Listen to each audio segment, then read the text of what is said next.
Starting my first batch of sauerkraut for the year, and I just thought I'd do a video of it to show you just how easy it is to make. Just takes a little bit of salt, a couple cabbages, and one of those, I used one of those 2.5 gallon crocks from Walmart. I got it at. So, I went to my public market and I picked up a couple cabbages. I got four really large cabbages like this that were just fresh picked, and they're a super sweet cabbage for like $5. So it's time to start a couple batches. So first thing you do is you kind of, you cut it up, clean it, slice it, and then I put a couple inch layer of the sliced cabbage in the bottom of my crock, and I have this old potato masher that I start to use to just kind of start pushing it down and get some of the air out of it. And at the same time, the little sprinkle of salt that you put on it actually helps to pull the moisture out of the cabbage. So, I just do this layer after layer, and it's just a matter of, coarsely slice a batch of cabbage. You get a couple inch layer in there. And then it all has to be, have a little bit of salt sprinkled on it. Now, I think you can do it without the salt, but I kind of like the flavor with the salt, and it really gets some moisture out of the cabbage quicker. So basically, it's just a matter of just slice and then, put it in the jar, put some salt on it, and then just keep packing it down. Now, these are really beautiful cabbages that we got this year, and they are a super sweet variety. So I think I'm going to be real happy with the sauerkraut results.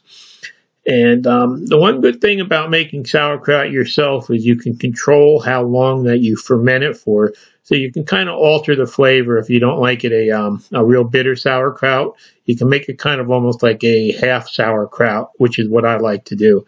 And that's just by stopping the fermenting and then going ahead and canning it at that point in time.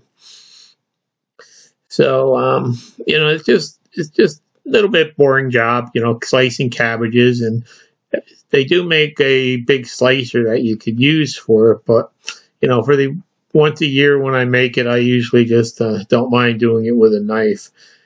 And it takes a little bit of time to, get the jar full, and you don't have to, slice it perfectly thin or anything. Just, just cut it and put it in the jar, a little bit of salt, and then, pack it down again.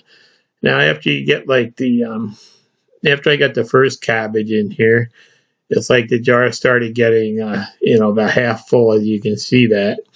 So the next layer is I really have to start pushing down, and I just use my fist and use all my body weight to pack it down. I find, that's kind of the easiest way for me. It's, it does get your hand dirty and salty, but you can get real good, real lot of pressure on it while you're doing it and get all the air out. And at the same time, I don't know if you can see it in these videos, but you'll see the moisture starting to be drawn out of the cabbage. And when you make the crock, okay, here we are. We're starting on the second cabbage now. I can usually get 2 good-sized cabbages into one crock, and I'll probably wind up doing 2 crocks this year again. So it's just a matter of just packing it down, and it does take a lot of pressure, and the longer that you let the salt sit on the cabbage, the softer it gets and the more moisture that comes out of it. So the easier it starts to pack down. So you'll notice that the stuff at the bottom of the container is really starting to get nice and tight, and the moisture is starting to come out of it and fill up the jar. So it's it takes a little bit of work just to pack it down, but it's such a simple thing to make. Basically just cabbage, and I think you can do it without the salt also. And then some people actually mix in some other ingredients when they do it, but I kind of like mine plain like this. And like I said, I like to make it, stop it fermenting when it's just about a half sour.